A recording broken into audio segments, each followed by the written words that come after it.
Alan Rowland again. Today's presentation will deal with 1961 freedom rides. Before I get into that, I want to refresh your memory for a few minutes, and let me tell you about three congressional acts that did take place during the Civil War and directly after the Civil War. Now, we all are aware the institution of slavery, as horrible as it is. But before the Civil War was ended, United States Congress passed what was known as the 13th Amendment to the United States Constitution that abolished slavery. By the end of the Civil War, the 14th Amendment, the United States Constitution passed, that would give citizenship to all former slaves. And shortly after that, we'll find that the 15th Amendment to the United States Constitution will pass, which will give voting privileges to all citizens in the United States. All right, as a result of this, we'll find that in many areas in the South, you'll see the emergence of Jim Crow laws. And what these will be designed to do is to keep minorities, shall we say, in their place, to prohibit, to prevent their civil rights, their equal rights, etc. Now, in 1896, the United States Supreme Court approved what is known as Plessy v. Ferguson. And basically what it amounted to was separate but equal. In other words, you could have segregation as long as we had equal opportunities for those of the other race. In other words, you could have like white waiting rooms only if you had black waiting rooms. You could have white seating areas and a cafeteria as long as you had seating areas for blacks. The same thing in theaters, white seating areas, and you could have black seating areas. Now, naturally, this caused a lot of problem here. By 1946, the United States Supreme Court will rule that places in public accommodation, that segregation has no right in places such as that. It was largely ignored, particularly in many of the southern states. By 1961, the United States Supreme Court affirmed that again, and again, many of the southern states chose to ignore that. So let's go to my documents camera here and show you what we're going to be talking about today. The freedom rides that will take place in 1961. Now, actually, there are over 60 freedom rides, and what we're going to address today is just the first one. It's going to take place in May of 1961. It begins on the 4th of May. And actually where the events will terminate is on the 14th of May. This is the first freedom ride. They're designed on interstate bus traffic, primarily that of Greyhound buses and Trailways buses. And the first one was to go from Washington, D.C. to New Orleans, Louisiana. And once they arrived in New Orleans, then there would be a big civil rights celebration to take place there. Now, one of the principal organizations associated with this is the Congress of Racial Equality. It's referred to as CORE. I didn't write it down here, but we also had the Student Nonviolent Coordinating Committee, sometimes referred to as SNCC. Now, the individual that's going to lead this is James Farmer. He's a black man. He was the director of CORE, and he will be the leader of the first ride. One of the interesting individuals that was present on this, and by the way, with the first ride, there were only 13 passengers, just 13 passengers. We had 7 blacks, and we had 6 whites. But one of those individuals, you saw his name just a second ago, was John Lewis. John Lewis was from Troy, Alabama. He was born in 1940. That was the same year that Emmett Till was born. Some of you may have seen my presentation on Emmett Till. And for John Lewis, who was a civil rights activist. Some people might even say he was a civil rights agitator. I don't see much difference between agitator and activist, quite honestly, there. But he grew up in Troy, Alabama, and if you read his records anyway, he describes as seldom seeing white people whatsoever. Sometimes his family was sharecroppers, and sometimes the family would go into Troy, and he would see white people there. But he largely just lived in a black community. And anyway, when he got of age, he applied for admission into Troy University, and his admission was denied because he was black. And he subsequently went to university education in Tennessee, graduated with a degree in divinity, and then subsequently graduated with a BS degree or BA degree, I'm not sure what. And that was at Fisk University. So he was on this. And actually he's going to be in the second bus. You had 2 buses here. We had the first bus, which was a Greyhound bus, and the second bus, which was a Trailways bus. Now, for these riders going from from Washington, D.C. to New Orleans. You have to use your geographic knowledge here and imagine the geography of the United States. This would carry you from Washington, D.C. into Virginia. They expected there would be very little trouble in Virginia, and there was not. And on into the Carolinas, and they expected very little trouble there. But actually, they did have a problem in Rock Hill, North Carolina, in which some of the Freedom Riders, and Jesse Lewis was one of those, and which John Lewis, I mean to say, in which actually went into a whites only restroom, and he was struck in the face. So there was a little bit of violence there. And then South Carolina was rather uneventful. Georgia was rather uneventful.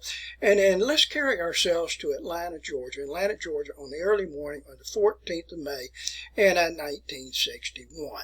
And I'll go to my camera again, and we'll pick this up as a little outline. And once again, Greyhound Trailways buses, and I can remember those so very well. And by the way, the Birmingham Police Commissioner, Birmingham, Alabama Police Commissioner, was Eugene Bull Connor. Please do not call him Eugene. He will lock you up, I promise you there. I can remember my family, we're a white family, and my grandmother lived in Birmingham, and we would go visit her, and my dad would tell me, my brother and I were sitting in the back seat, he said, "Do not cause a problem in downtown Birmingham. Bull Connor will lock you up." And so I was very, very concerned about him. And Bull Connor had somewhat of a close relationship with the Ku Klux Klan, the KKK. And in fact, Bull Connor had promised that if these Freedom Riders tried to make it through Alabama, that they would just not be allowed to do so. And he had also promised the Ku Klux Klan, the white supremacists, that if there was any problem there, that they would have 15 minutes, and after 15 minutes, then the police would move in. So they're going to have that 15-minute grace period. All right, now the two principal cities that we're going to talk about here is out of Anniston, Alabama, and Birmingham, Alabama. They're about an hour apart from each other. Now, the way that the bus route would work here, the bus would leave out of Atlanta. And as it left out of Atlanta, it would travel on the old Birmingham Highway. That is what we recognize today as Alabama Highway 202. You probably have never been on it. The interstate passes close by, and that's what people use today as they're traveling between Birmingham and Atlanta, I-20 interstate. As anyway, on this day of the 14th of May, the Greyhound bus left out of Atlanta, and it made its way into Anniston. Now, if you go to Anniston today, you'll find the Freedom Riders National Monument that's present there. It is at the old Greyhound bus station, which is not in use today. It's a civil rights monument present there. And that's where the Greyhound bus pulled in. Now, the Trailways bus, and that's the one that John Lewis was on, the Trailways bus was about 2 hours behind it. So as the bus pulled into the Greyhound station in Anniston, they were met by white supremacist KKK members there. Altercation took place, and the bus driver was eager to get on the road and get away. I'll show you a photograph in a few minutes, shows you police and some of the white supremacists that were present there. And I think there were only seven, there were only seven Freedom Riders that were on that bus. Now, the way in which the Freedom Riders would do this, you wanted to be very, very careful with this, because they knew there were going to be encounters. And so what they wanted to do was to take one black person, put that black person in the front of the bus, and that was a violation of the bus ordinance of some of these areas, and then take a white person and a black person and put them side by side on a single seat, on like a bus row there, and put them side by side. So that meant black and white were seated together with that. And then they would take one individual, black or white, and put them at the back of the bus, not breaking any laws whatsoever, so that if the police entered onto the bus and arrested everyone, the one person sitting in the back would not be in violation of any laws, and then that one person could make a phone call to CORE, and then CORE could provide for the bail for those individuals that had been arrested. So that's the idea. So as the bus was pulling out of Anniston, a couple of the white supremacists each took knives and they slashed the front tires of the bus. Now, stabbed the front tire. So what this is going to create is a slow leak. It didn't blow out the tire immediately. It just was a slow leak. So the bus took off. And as it connected to Highway 202, there were 50 cars that were following the bus. These were all cars by white supremacists, and they followed the bus out of town, went 6 miles out of town, and then finally the air had just leaked out of the front tires of the bus, and the bus just came to a halt there. Then some of the white supremacists went up to the bus, knocked out a window in the bus, and threw in a firebomb.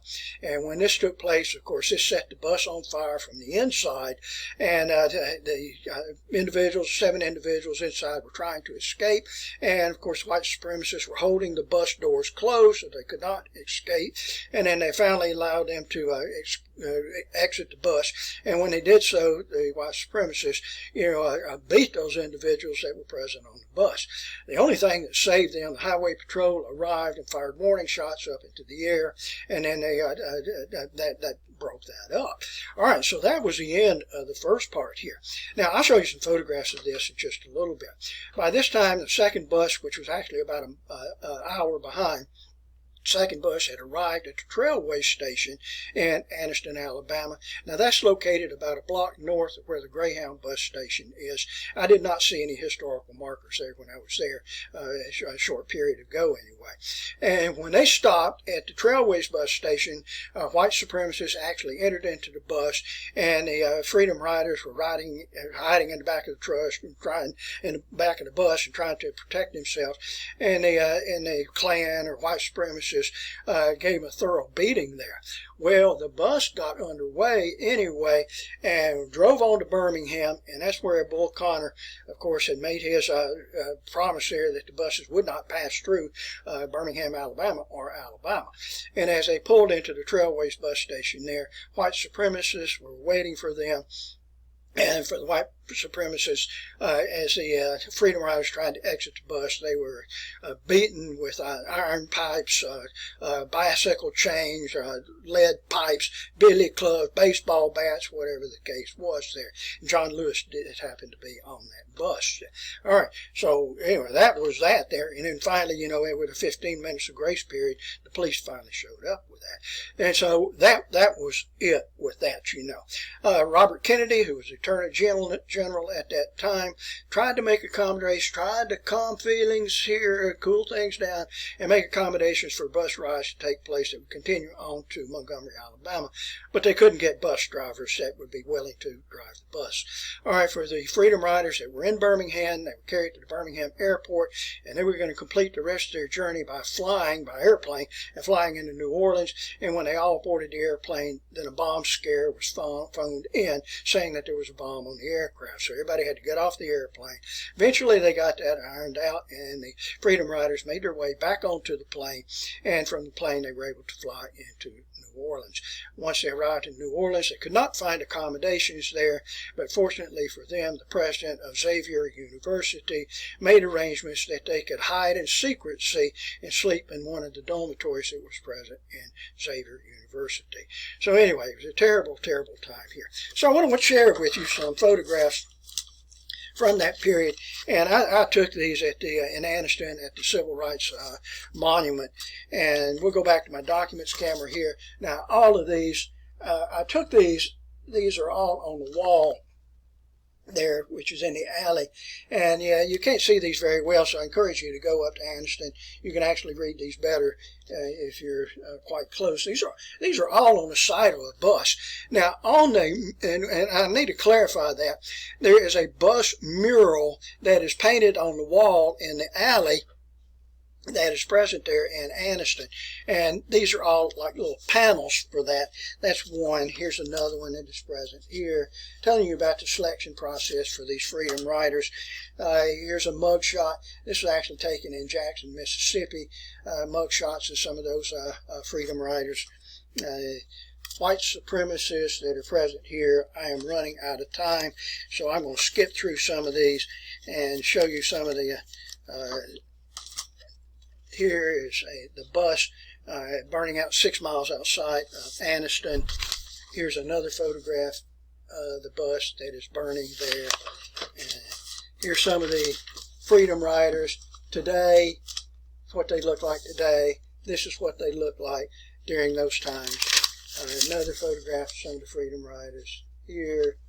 This is what they looked like at that time in 1961. All right. So anyway, a tragic, tragic time that took place in Alabama as part of these freedom rides of 1961. And as I said earlier, we'll find that there will be 59 others of these. Some not quite as severe, but one in particular which went from Nashville on down into Montgomery. And I appreciate your attention on this. I've enjoyed doing the research and presenting this to you. But I'd like to close this with a little saying, a little song. And I don't sing very well, and I'm not going to even try to pretend that I do so. But it was a song that was popular in the 1960s anyway. And it went like this. Freedom, freedom riders, freedom, freedom riders. Thank you.